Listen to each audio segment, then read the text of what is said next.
Hi friends, welcome back to my channel. ఈ రోజు మనం ఈ వీడియోలో 6th ఎపిసోడ్ ని చూద్దాము. ఒక రోజు యేసున్ బట్టలు తీస్తూ ఉండగా సడన్ గా ఆ రోజు బలమైన గాలులు వీస్తూ ఉన్నాయి. ఈ రోజు తుఫాన్ వస్తుందని చెప్పారు, కానీ తుఫాన్ ఇంత త్వరగా వస్తుందని నేను అనుకోలేదని అనుకుంటూ వేగంగా బట్టలన్నీ తీసుకుని ఇంట్లోకి వచ్చి తలుపులు వేసుకుంటూ ఉంది. లోపలేమో యేసున్ వాళ్ళ ఇద్దరు కొడుకులు సైలెంట్ గా కూర్చొని అన్నం తింటూ ఉంటారు. ఇప్పుడు మన యేసున్ ఒక వైస్ ప్రెసిడెంట్ కదా, అందువల్ల తుఫాన్ బాధితులకి హెల్ప్ చేయాలి అనేసి డబ్బులు లెక్క పెడుతూ ఉంది. అయ్యయ్యో, మనమేంటి ఇంత డబ్బులు ఇస్తున్నాము, ఇప్పుడు మనకి పిల్లలు కూడా ఉన్నారు కదా అనుకొని మళ్ళీ అందులో నుండి కొన్ని డబ్బులు తీసుకుంటూ ఉంది. యేసున్ వాళ్ళ చిన్న కొడుక్కి క్యాండీస్ అంటే చాలా ఇష్టమంట. అందువల్ల అతను ఇప్పుడు పైన పెట్టిన క్యాండీ బాక్స్ ని చూసేసి స్టూల్ మీద ఎక్కి దాన్ని తీయబోతూ వాటిని కింద పడేస్తూ ఉన్నాడు. దానికి యేసున్, నువ్వు అన్నం తిన్నాక క్యాండీ ఇస్తానని చెప్పాను కదరా, ఎందుకురా వాటిని కింద పడేసి నన్ను సతాయిస్తున్నావు అనేసి కొడుకుని తిడుతూ ఉంటుంది. ఆ బాబేమో అమ్మా నన్ను హక్ చేసుకొని ఏడుస్తూ ఉంటాడు. ఇక అదే సమయంలో ఒక అమ్మాయి వచ్చి, ఆంటీ మీ అమ్మాయి సైకిల్ మీద నుండి కింద పడిపోయింది, తనకి బాగా రక్తం వస్తూ ఉంది, రండి త్వరగా వెళ్దామని పిలుస్తూ ఉంది. అది విని యేసున్ కంగారు పడుతూ పరుగులు తీస్తూ ఉంది. అయ్యయ్యో, పిల్లల్ని ఇంట్లో వదిలేసి వెళ్తున్నామే అనుకుని పక్కింటి ఆంటీని పిలిచి, ఆంటీ మా పిల్లల్ని కాస్త చూసుకోండి అని అరుస్తూ ఉంటే ఆంటీ ఏమో తాగిన మత్తులో చేతులు ఊపుతూ ఉంటుంది. ఇంకా తనకి వినిపించిందేమో అనుకుని యేసున్ కూతురు దగ్గరికి వెళ్తూ ఉంది. ఇప్పుడు యేసున్ వాళ్ళ కూతుర్ని తీసుకుని ఇంటికి వస్తూ, నీకు కొంచెమైనా బుద్ధుందా, ఈ తుఫాన్ సమయంలో ఎవరైనా సైకిల్ తొక్కుతారా, ఈ గాలికి కార్లే ఎగిరిపోతూ ఉంటే ఎవరైనా సైకిల్ తొక్కుతారా అని యేసున్ తిడుతూ వస్తూ ఉంది. ఇక అదే సమయంలో యేసున్ ఇంట్లో పడుకుని నిద్రపోతున్న ఆంటీని చూసి, ఆంటీ మా పిల్లలు మా ఇంట్లో పడుకుని నిద్రపోతున్నారా అని అడుగుతూ ఉంటే, పిల్లలేంటి అని ఆవిడ అడుగుతూ ఉంది. అది విని యేసున్ కి భయం వేస్తూ ఉంది. ఇక కంగారుగా ఇంటికి వెళ్లి చూస్తూ ఉంది, కానీ అక్కడ పిల్లలు ఇద్దరూ లేరు. ఇక వాళ్ళు ఎక్కడున్నారు అనేసి ఇల్లంతా వెతుకుతూ ఉంది. అక్కడ ఎవరూ కనిపించకపోవడంతో బయటున్నారేమో అనుకుని యేసున్ బయటకు వస్తూ ఉంది. ఎందుకమ్మా తమ్ముళ్ళని ఇంట్లో ఒంటరిగా వదిలేసి వచ్చావు, నేను ఎలాగో ఇంటికి వచ్చేస్తాను కదా అని కూతురు అంటూ ఉంది. అదే సమయంలో యేసున్ వాళ్ళ అమ్మ వాళ్ళ ఫ్రెండ్ యేసున్ వాళ్ళ పెద్ద కొడుకుని ఇంటికి తీసుకుని వస్తూ ఉన్నారు. నువ్వు ఎక్కడికి వెళ్ళిపోయావురా అని యేసున్ అడుగుతూ ఉంటే దానికి ఆంటీ, నువ్వు ఎక్కడికో వెళ్ళిపోయావు అనుకుని కంగారు పడిపోయి వాడు సముద్రపు గోడ దగ్గరికి వచ్చి నిలబడుకుని ఉన్నాడు అని అంటూ ఉంటే, ఎందుకురా అక్కడికి వెళ్ళావు, ఆ ప్లేస్ ఎంత ప్రమాదకరమో తెలుసా, నేను పక్కింటి ఆంటీకి చెప్పేసి వెళ్ళాను కదా, ఆవిడ వచ్చే వరకు వెయిట్ చేయొచ్చు కదా అని అంటూ ఉంది. సరే తమ్ముడు ఎక్కడికి వెళ్ళాడు, వాడు కనిపించడం లేదేంటి, వాడు నీతోనే ఉన్నాడు కదా అని యేసుని అడుగుతూ ఉంటే, వాడు ఇంట్లోనే ఉన్నాడమ్మా అని అంటూ ఉన్నాడు. నువ్వేమంటున్నావురా, నన్ను అలా భయపెట్టకురా అనేసి యేసుని ఏడుస్తూ ఉంది. ఇప్పుడు ఆ బాబు బయటకు వెళ్తుండడాన్ని చూపిస్తూ ఉన్నారు. వాళ్ళ అమ్మ వెళ్ళిన కాసేపటి తర్వాత అన్న కూడా కంగారుగా బయటకు వెళ్ళిపోతుండడంతో, నేను ఒక్కడనే ఇంట్లో ఉండాలా, నేను కూడా మా అమ్మ దగ్గరికి వెళ్తాను అనేసి తను అక్కడి నుండి బయటకు పరుగులు తీస్తూ ఉన్నాడు. యేసునేమో బాబు కనిపించడం లేదని కంగారు పడుతూ ఉంటే ఆంటీ ఏమో, యేసున్ ఇంకా ఆలస్యం చేయకుండా ఈ ఊరి అధికారికి కాల్ చేయు అని అంటూ ఉన్నారు. ఇక్కడేమో క్వాన్సిక్ పనిచేస్తూ ఉంటే తనకి వాళ్ళ కొడుకు కనిపించడం లేదు అన్న సమాచారం అందుతూ ఉంది. ఈ విషయము ఊర్లో ఉన్న వాళ్ళందరికీ తెలిసి అందరూ బాబు కోసం వెతుకుతూ ఉన్నారు. అలానే క్వాన్సిక్ కూడా వాళ్ళ కొడుకు కోసం ఊరంతా వెతుకుతూ ఉన్నాడు. క్వాన్సిక్ వాళ్ళ నాన్నమ్మ మనవడి కోసం ప్రేయర్ చేస్తూ ఉంది. యేసున్ బాబు కోసం వెతుకుతూ ఉన్నప్పుడు యేసున్ వాళ్ళ ఆంటీ అక్కడికి వచ్చి, యేసున్ నీ కొడుకు అని అంటూ ఉంటే, ఆంటీ మీరేం చెప్పాలనుకుంటున్నారో దాన్ని క్లియర్ గా చెప్పండి, నాకేమీ అర్థం కావడం లేదు, నా కొడుకు ఎక్కడికి వెళ్ళాడు, వాడు ఎక్కడున్నాడు, మీకేమైనా తెలిసిందా అని యేసున్ అడుగుతూ ఉంటే, యేసున్ నువ్వు ఒకసారి నాతో రా అనేసి తనని సముద్రం దగ్గరికి తీసుకుని వెళ్తున్నారు. అక్కడికి వెళ్లి చూస్తే వాళ్ళ బాబు చనిపోయి ఉంటాడు. అది చూడగానే యేసున్ దాన్ని యాక్సెప్ట్ చేసుకోలేకపోతూ ఉంది. నా కొడుకు ఒళ్ళేంటి ఇంత చల్లగా ఉంది, ఎవరైనా అంబులెన్స్ కి కాల్ చేయండి, నా కొడుకుని హాస్పిటల్ కి తీసుకుని వెళ్లాలని అరుస్తూ ఉంది. కానీ అక్కడున్న వాళ్ళందరూ బాబు చనిపోయాడు అనేసి దిగులుగా నిలబడుకుని ఉన్నారు. అదే సమయంలో అక్కడికి వచ్చిన క్వాన్సిక్ వాళ్ళ అబ్బాయి చనిపోయాడని తెలుసుకుని ఏడుస్తూ ఉన్నాడు. క్వాన్సిక్ ని చూడగానే యేసున్, క్వాన్సిక్ కనీసం నువ్వైనా అంబులెన్స్ కి కాల్ చేయు, మనం హాస్పిటల్ కి వెళ్దామని ఏడుస్తూ ఉంది. బాబు చనిపోయాడని క్వాన్సిక్ అలా ఏడుస్తుండడం చూసి అక్కడున్న వాళ్ళందరికీ ఏడుపు వస్తూ ఉంది. ఇప్పుడు బాబు దహన సంస్కారాలన్నీ పూర్తయిపోయిన తర్వాత యేసున్ వాళ్ళ బాబు వస్తువులన్నింటినీ చూస్తూ ఏడుస్తూ ఉంది.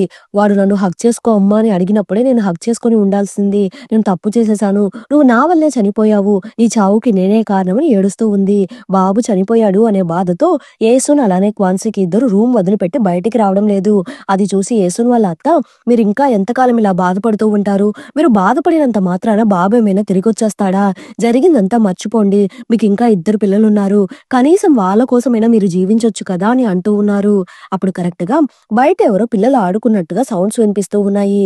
అది విని యేసున్ బయటకు వచ్చి చూస్తూ ఉంటే బయట పెద్ద కొడుకు వాళ్ళ ఫ్రెండ్స్ తో కలిసి షుగర్ క్యాండీ చేస్తూ ఉన్నాడు.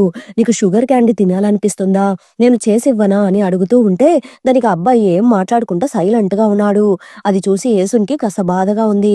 ఏంరా, ఈ అమ్మతో ఇంకా మాట్లాడవా అని బాబుని బ్రతిమలాడుతూ ఉంది. ఇక్కడేమో క్వాన్సిక్ బాబు చనిపోయాడనే బాధతో ఆ రూమ్ నుండి బయటకు రాకుండా బాబు బ్యాగ్ నే చూస్తూ ఉన్నాడు. అమ్మ ఇంతసేపటి నుండి బ్రతిమలాడుతున్నా నువ్వెందుకు సమాధానం చెప్పకుండా సైలెంట్ గా ఉంటున్నావు, ఇక మీదట ఈ అమ్మతో మాట్లాడవా అని యేసుని అడుగుతూ ఉంది. ఇక్కడేమో క్వాన్సిక్ వాళ్ళ కూతురు బ్యాగ్ నుండి నీళ్లు కారుతున్నట్టుగా అనిపిస్తూ ఉంది. అందులో ఏముంది అనేసి క్వాన్సిక్ బ్యాగ్ ని ఓపెన్ చేసి చూస్తూ ఉంటే అందులో పాప యొక్క ప్రోగ్రెస్ కార్డు ఉంది. పాపకి అన్నిట్లోనూ మంచి మార్క్స్ వచ్చుంటాయి. బాబు చనిపోయినప్పటి నుండి క్వాన్సిక్ చేపలు పట్టడానికి వెళ్ళి ఉండడు. అందువల్ల స్కూల్ ఫీజు సరిగా కట్టి ఉండరు. మీరు స్కూల్ ఫీజు కట్టలేదు అని ప్రోగ్రెస్ కార్డులో మెన్షన్ చేసి ఉంటుంది. అది చూసి క్వాన్సిక్ కి బాధ వేస్తూ ఉంది. అప్పుడు కూతురు వచ్చి తన బ్యాగ్ ని క్లీన్ చేసుకుంటూ ఉంది. నీకు మంచి మార్కులు వచ్చాయి కదా, దాని గురించి నాన్నకి ఎందుకు చెప్పలేదు అని క్వాన్సిక్ అడుగుతూ ఉంటే దానికి ఆ పాప ఏం మాట్లాడకుండా సైలెంట్ గా ఏడుస్తూ ఉంది. అలానే బయటేమో యేసున్, ఈ అమ్మ తమ్ముణ్ణి కాపాడి తీసుకొని రాలేదని నీకు నా మీద కోపంగా ఉందా, అందుకే నాతో మాట్లాడడం లేదా అని అడుగుతూ ఉంటే అలా ఏం కాదమ్మా, మీరు నా మీద కోపంగా ఉన్నారు అనుకుని నేనేం మాట్లాడకుండా సైలెంట్ గా ఉంటున్నాను. ఎందుకంటే తమ్ముడు నా వల్లే కదా చనిపోయాడని అంటూ ఉన్నాడు. నువ్వేమంటున్నావురా అని యేసుని అడుగుతూ ఉంటే అవునమ్మా, నా వల్లే తమ్ముడు చనిపోయాడు. నేను వాడిని ఒంటరిగా ఇంట్లో వదిలిపెట్టి వెళ్లకుండా ఉండి ఉంటే వాడు చనిపోయేవాడు కాదు కదా, తమ్ముడు నా వల్లే చనిపోయాడు అనేసి ఏడుస్తూ ఉన్నాడు. లోపల పాపేమో నాన్న, నేను మాత్రం ఆ రోజు సైకిల్ తొక్కడానికి వెళ్లకుండా ఉండి ఉంటే నా తమ్ముడు చనిపోయేవాడు కాదు కదా, వీటంతటికి నేనే కారణం అనేసి పాప ఏడుస్తూ ఉంటే క్వాన్సిక్ ఏమో పాపని ఓదారుస్తూ ఉన్నాడు. ఇక ఇంటి బయట యేసున్ తన కొడుకుని ఓదారుస్తూ ఉంది. వీటన్నిటికీ నేనే కారణం, నేను ఇలా ఉండడం వల్లే పిల్లలు ఇలా బాధపడుతున్నారు అనుకుని క్వాన్సిక్ చేపలు పట్టడానికి బయలుదేరుతూ ఉన్నాడు. ఇక అప్పుడే కూతురు క్వాన్సిక్ కి షూ వేస్తూ ఉంది. అప్పుడు క్వాన్సిక్, నువ్వు మునుపట్లాగా స్కూల్ కి వెళ్ళమ్మా, నాన్న 3 రోజుల్లో నీ స్కూల్ ఫీజు కట్టేస్తాను అని అంటూ ఉన్నాడు. ఇక్కడేమో యేసున్ వంట చేసేసి చనిపోయిన బాబుకి క్యాండీస్ అంటే ఇష్టం కదా, అందువల్ల వాడికి పెట్టేసి నీకు క్యాండీస్ అంటే ఇష్టం కదరా, మర్చిపోకుండా తిను అని అంటూ ఉంది. యేసున్కి క్వాన్సిక్ కి మనసులో ఎంత బాధున్నా వాళ్ళ పిల్లల కోసము కాస్త నార్మల్ అవుతూ ఉన్నారు. యేసున్కి సముద్రాన్ని చూడడం ఇష్టం లేక త్వరగా చేపలన్నిటిని అమ్మేసి ఇంటికి వెళ్ళిపోతూ ఉంది. ఒక రోజు యేసున్ త్వరగా చేపలన్నీ అమ్మేసి ఇంటికి వెళ్ళిపోతూ ఉంటే అక్కడున్న ఆంటీస్ అందరూ తన మనసులో ఆ సముద్రం మీద ఎంత కోపం ఉందో, అందుకే సముద్రాన్ని చూడడం ఇష్టం లేక త్వరగా చేపలన్నిటిని అమ్మేసి ఇంటికి వెళ్ళిపోతుంది అని అనుకుంటూ ఉన్నారు. అప్పుడు క్వాన్సిక్ త్వరగా చేపలు పట్టేసి వచ్చి యేసున్కి హెల్ప్ చేస్తూ ఉన్నాడు. అప్పుడు అక్కడున్న ఆంటీస్, ఇంత చిన్న వయసులో ఈ అమ్మాయికి ఆ దేవుడు చాలా కష్టాలను ఇచ్చేశాడు, వాళ్ళ అమ్మ నాన్న అలానే ఇప్పుడు కన్న బిడ్డ అందరినీ లాగేసుకున్నాడు, ఇంకా యేసుని కష్టపెట్టాలనుకుంటున్నావా అనేసి సముద్రాన్ని చూస్తూ తిడుతూ ఉన్నారు. క్వాన్సిక్ అన్ని మర్చిపోయి ఇంతకు ముందులాగా నార్మల్ గా ఉండడానికి ట్రై చేస్తూ ఉన్నాడు. అందువల్ల యేసున్తో, యేసున్ ఈ రోజు చేపలన్నీ అమ్మేసినట్టు ఉన్నావు, ఈ రోజు 1000 రూపాయలు వచ్చుంటుందేమో కదా, ఆ డబ్బులతో మనం మన పాపకి స్కూల్ బ్యాగ్ కొందామని అంటూ ఉన్నాడు. కానీ యేసునికి బాబు చనిపోయిన బాధ పూర్తిగా పోదు కదా. అవునవును, ఇంతమందిని పొట్టన పెట్టుకున్న ఈ సముద్రం నుండి వచ్చే ఆదాయంతో మనం బ్రతకడము బాధాకరమని అంటూ ఉంది. అప్పుడే క్వాన్సిక్ కి తను ఇంకా ఏది మర్చిపోలేదని అర్థమవుతూ ఉంది. ఇప్పుడు మార్కెట్ నుండి ఇంటికి వెళ్తున్న సమయంలో యేసున్ క్వాన్సిక్ ని హట్ చేసేసాము అనుకుని, క్వాన్సిక్, నాకు ఈ సముద్రం అంటే అస్సలు నచ్చడం లేదు, అలానే ఇందులో నుండి వచ్చే ఇన్కమ్ కూడా నచ్చడం లేదు అని బాధపడుతూ ఉంది. దాని క్వాన్సిక్, నువ్వెందుకు ఇలా మాట్లాడుతున్నావు, ఒకసారి అలా చూడు, ఇప్పుడిప్పుడే మన పిల్లలు కాస్త సంతోషంగా ఉంటున్నారు, కనీసం వాళ్ళ కోసమైనా మనం సంతోషంగా ఉండాలి, మనం ఇద్దరం ఇలా బాధపడుతూ ఉంటే మనల్ని చూసి వాళ్ళు బాగా బాధపడుతున్నారు, దాని గురించి నువ్వే ఒకసారి ఆలోచించు అని అంటూ ఉన్నాడు.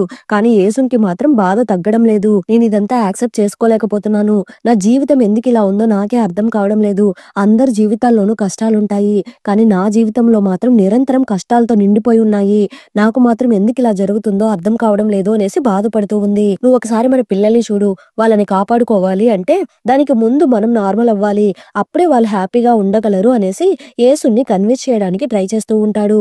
కానీ యేసున్ మాత్రము, క్వాన్సిక్, నేను నీతో ఒక నిజం చెప్పాలి, మన బాబు చనిపోవడానికి నేనే కారణము, నేను మాత్రం వాడిని ఆ సముద్రం దగ్గరికి తీసుకుని వెళ్ళి అలవాటు చేయకుండా ఉండి ఉంటే అసలు ఇలా జరుగుండేదే కాదు, నువ్వు ప్రతిసారి చేపలు పట్టడానికి సముద్రంలోకి వెళ్ళినప్పుడు నేను మన బాబుకి సంవత్సరం వయసున్నప్పటి నుండి అక్కడికి తీసుకుని రావడం మొదలు పెట్టాను, ఆ గోడ మీద వాడిని నిలబెట్టేసి ఇక్కడ నుండి మీ నాన్నని పిలిస్తే ఎండైనా వానైనా మీ నాన్న మన కోసం వచ్చేస్తాడని చెప్పి చెప్పి అలవాటు చేసేసాను, అందువల్లే వాడు మనల్ని వెతుక్కుంటూ వెళ్ళి ఆ గోడ మీద నిలబడ్డాడు అనేసి యేసున్ గట్టిగా బాధగా ఏడుస్తూ ఉంది.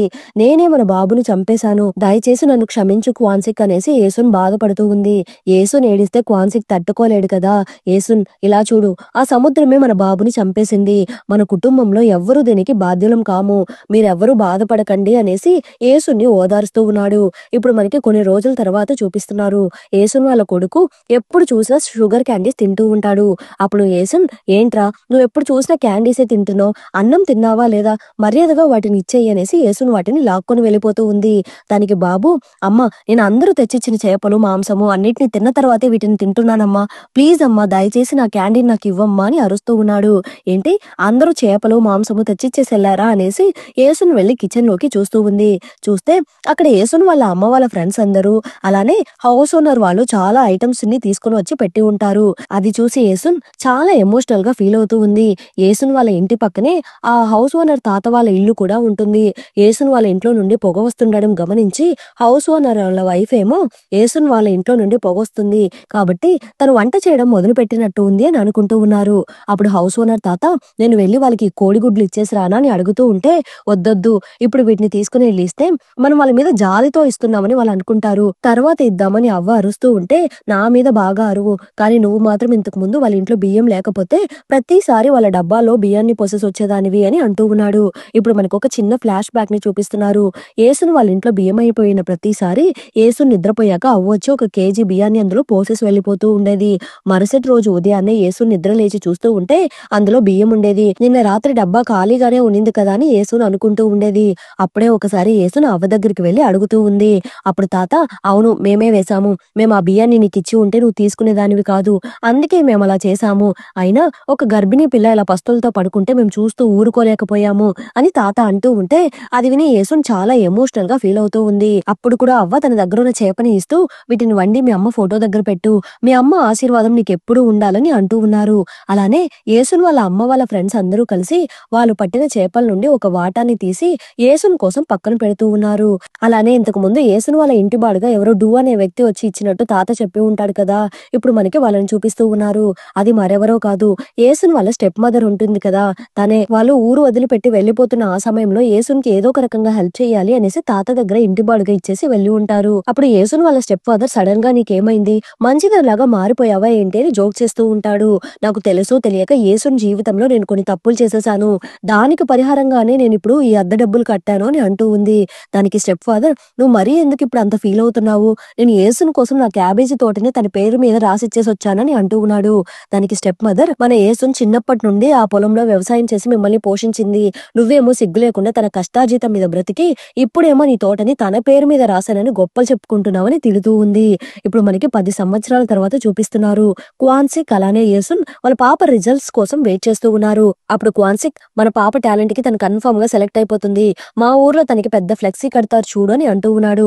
వాళ్ళిద్దరు అలా మాట్లాడుకుంటూ ఉన్నప్పుడే వాళ్ళ కూతురు గుమియంగ్ స్కూల్ నుండి వస్తూ ఉంది. రిజల్ట్స్ ఏమైంది, నువ్వు సెలెక్ట్ అయ్యావా అని యేసున్ టెన్షన్ పడుతూ అడుగుతూ ఉంటే, అమ్మ నేను సెలెక్ట్ కాకపోతే ఇంకెవరు సెలెక్ట్ అవుతారు, నేను పాస్ అయ్యాను అనేసి ఆ రిజల్ట్ పేపర్ ని చూపిస్తూ ఉంది.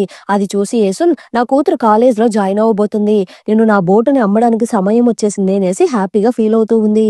ఇక తర్వాత రోజు గుమియంగ్ ని కాలేజ్ లో జాయిన్ చేయించడానికి యేసున్ అలాగే క్వాన్సిక్ ఇద్దరు వెళ్తూ ఉన్నారు. అప్పుడు ఒక అబ్బాయి గుమియంగ్ ని చూసి ఇంప్రెస్ అవుతాడు, గుమియంగ్ నే చూస్తూ ఉంటాడు.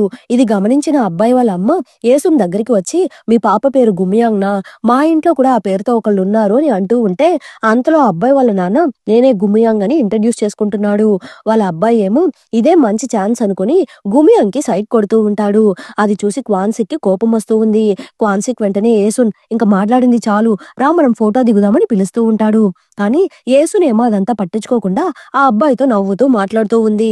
అబ్బాయి వెంటనే క్వాన్సిక్ దగ్గరికి వచ్చి, అంకుల్ మీ ముగ్గురు ఫోటో దిగండి, నేను ఫోటోలు తీస్తాను అనేసి ఫోటోలు తీస్తూ ఉన్నాడు. ఇప్పుడు ఇంటికి వచ్చాక ఆ ఫోటోని ప్రింట్ చేసి చూస్తూ ఉన్నారు. అది చూసి క్వాన్సిక్ కి కోపం వచ్చి యేసున్తో, అబ్బాయి నాకు నచ్చలేదని నేను ముందే చెప్పాను కదా, ఇప్పుడు చూడు వాడు గుమియాంగ్ ని ఎలా జూమ్ చేసి ఫోటోలు తీశాడో అని అరుస్తూ ఉన్నాడు. దానికి యేసున్, మీరెందుకు ఇంత చిన్న మ్యాటర్ కి టెన్షన్ పడుతున్నారు, వాడేమైనా మన కూతుర్ని తీసుకొని భూషణ్ కి పారిపోయాడా అని అంటూ ఉంటే, నువ్వేమంటున్నావు, ఒకవేళ అలా జరిగితే నేను చూస్తూ ఊరుకోలేనని అంటూ ఉన్నాడు. మీరు మాత్రం మీరు లవ్ చేసిన అమ్మాయిని భూషణ్ కి లేపుకోపోవచ్చు, కానీ మీ కూతుర్ని మాత్రం ఎవ్వరు లేపుకోపోకూడదా, ఒకవేళ తను సడన్ గా ఎవరైనా పెళ్లి చేసుకుంటే మీకు గుండెపోటు వచ్చేలా ఉందే అని యేసున్ అంటూ ఉంటే, నువ్వేమంటున్నావు? తను ఇంకా చిన్న పిల్లనే. ఇప్పుడెందుకు నువ్వు తన పెళ్లి గురించి మాట్లాడుతున్నావు అని అంటూ ఉన్నాడు. ఇక్కడేమో గుమియాంగ్‌ని అలానే ఆ అబ్బాయిని చూపిస్తున్నారు. వీళ్ళిద్దరికి ముందే బాగా పరిచయం ఉన్నట్టు ఉంది. ఆ అబ్బాయి ఏమో నేను కొన్ని రోజులు ఆర్మీలో సర్వీస్ చేయాలి అనేసి గుమియాంగ్‌ని ఎక్కడికో వెళ్దామని పిలుస్తూ ఉన్నాడు. దానికి గుమియాంగ్ మా అమ్మ నాన్నల్ని నేను మేనేజ్ చేసేసి అంత దూరం రాలేను. కాబట్టి నువ్వు కావాలంటే మీ అమ్మతో కలిసి వెళ్ళు అని అంటూ ఉంది. మా అమ్మతో వెళ్ళడానికి బదులు నేను వెళ్ళకుండా ఉండడమే బెటరు. నేను ఆ ప్రోగ్రామ్‌ని క్యాన్సెల్ చేసేస్తానని అంటూ ఉన్నాడు. "రే పిచ్చోడా! నీకు నేను చెప్పేది అర్థం కాదా? నేను రేపు అక్కడికి రాలేనని చెప్తున్నాను. దానికి నువ్వు ఈ రోజు వెళ్దామని అడగలేవా? రేపు నువ్వు ఎలాగో ఆర్మీకి వెళ్ళిపోతావు. ఈ రోజే కదా మన లాస్ట్ నైట్. ఈ రోజు వెళ్దాం పదా" అని గుమియాంగ్ అంటూ ఉంది. ఇక్కడేమో క్వాన్సిక్ అలానే యేసున్ తన కూతుర్ని చూడడం కోసం వస్తూ ఉన్నారు. సియోల్‌లో ఎందుకు ఇంత బాడుగ ఎక్కువగా ఉందో అర్థం కావడం లేదు. పైగా ఇల్లులు కూడా అంతగా బాగుండడం లేదు. మన కూతురు ఇక్కడ ఎన్ని కష్టాలు పడుతుందో అని ఫీల్ అవుతూ ఉంటారు. మన కూతురు కాలేజ్ ఫీజు కట్టడానికి మన క్యాబేజీ తోటని అమ్మేద్దామని యేసున్ క్వాన్సిక్‌తో అంటూ ఉంది. దానికి నీ పేరు మీద ఉన్న ఆ తోటని అమ్మడం మంచిది కాదు. దాన్నెందుకు అమ్మాలని అనుకుంటున్నావు? వద్దు. అదంతా నేను చూసుకుంటానని అంటూ ఉన్నాడు. నీకు నీ కూతురు కన్నా నీ పెళ్ళాం మీదనే ప్రేమ ఎక్కువ ఉన్నట్టు ఉందే అని యేసున్ అంటూ ఉంది. మీకొకటి గుర్తుందా? మన ఫస్ట్ ఇల్లు, మన ఫస్ట్ బోట్ వీటన్నిటిని మనం ఎప్పటికీ మర్చిపోలేం కదా అని అంటూ ఉంటే, అవును నువ్వు చెప్పిందంతా నిజమే. కానీ మళ్ళీ తోటని అమ్మేద్దామని మాత్రం చెప్పకు అనేసి ఇద్దరూ అలా హ్యాపీగా మాట్లాడుకుంటూ వెళ్తూ ఉన్నారు. వీళ్ళు సియోల్‌కి ఎళ్లి వాళ్ళ కూతుర్ని మీట్ అయ్యారో లేదో నెక్స్ట్ ఎపిసోడ్‌లో చూద్దాము. ఈ ఎపిసోడ్ ఎలా ఉండిందో తప్పకుండా కామెంట్ చేయండి. ప్లీజ్ సపోర్ట్ చేయండి. Thanks for watching.